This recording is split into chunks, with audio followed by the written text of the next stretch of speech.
In the bustling city of Abuja, there lived a respected police officer named Inspector Desmond Okafor. He was tall, disciplined, and known for his sharp instincts. People called him the Eagle Eye because no criminal ever escaped his notice.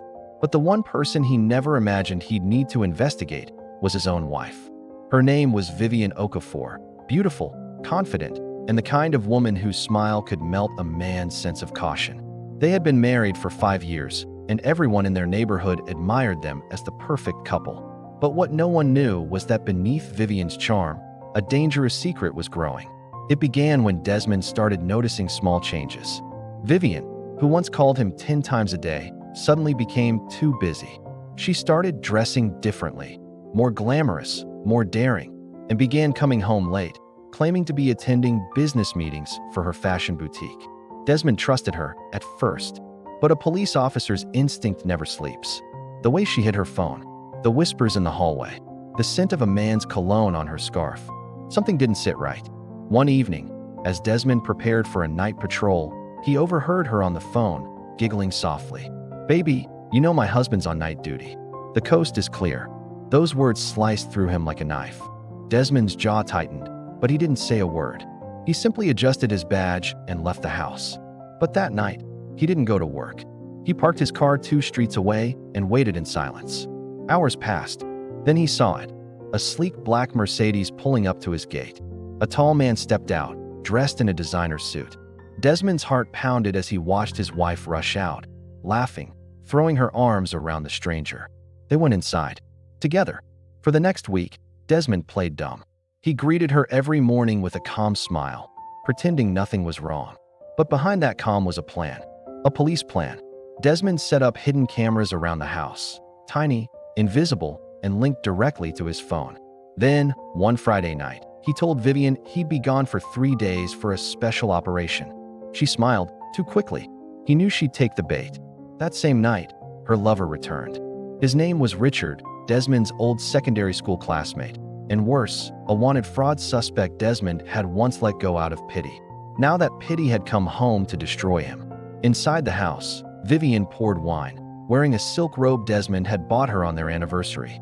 She laughed, whispering, "My husband will never know." And as they got comfortable on the couch, the cameras caught everything. Every kiss, every whisper, every betrayal. Desmond didn't rush. He wanted the evidence airtight. After all, he was a policeman. When the night ended, he quietly forwarded the footage to a flash drive and began his next move. The following weekend was the police commissioner's annual banquet. Everyone was there, the city's elite, journalists, officers, and even Vivian, who arrived glowing beside her husband, unaware that her night of disgrace was about to begin. After the speeches, Desmond was invited to give a toast. He walked to the stage, calm and confident. "Tonight," he began, "I want to show you all what betrayal looks like. Because sometimes, the enemy we fight isn't on the streets. Sometimes, they share our bed." The room went silent. Vivian's smile froze. "Ladies and gentlemen," he said, holding up a remote, "meet my wife and her lover." The projector flickered to life. The hall gasped. On the giant screen, the secret video played, Vivian and Richard in their passionate betrayal. Gasps, murmurs, and whispers filled the hall. Vivian's wine glass dropped, shattering on the floor. Her face turned pale. Richard, who was also present pretending to be a businessman, tried to escape, but Desmond's officers were already waiting. They arrested him on the spot for fraud, theft, and conspiracy. Vivian fell to her knees, begging, "Desmond, please, don't do this to me." But Desmond looked at her with calm, cold eyes. "You did this to yourself. You betrayed your vows. You disgraced my name. Now you'll live with your choices." The next morning, the entire city was buzzing. The video had leaked online. Inspector's wife caught in scandal.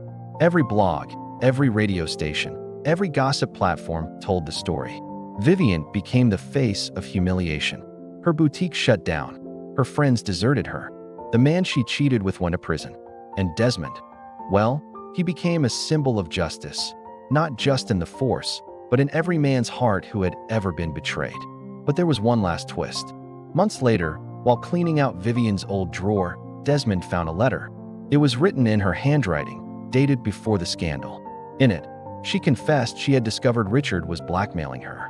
He had threatened to expose her past secret affair unless she kept meeting him. She had been too ashamed to tell Desmond, afraid he'd arrest her or leave her. Desmond sat on the edge of the bed, reading the letter over and over. The anger he once held turned into something else, quiet regret. He had exposed her, yes, but in doing so, he had destroyed the woman he once loved, without ever hearing her full truth. In the end, Desmond stood by his window, staring at the sunset over Abuja, his badge shining faintly in his hand. Justice had been served, but peace? Peace was gone.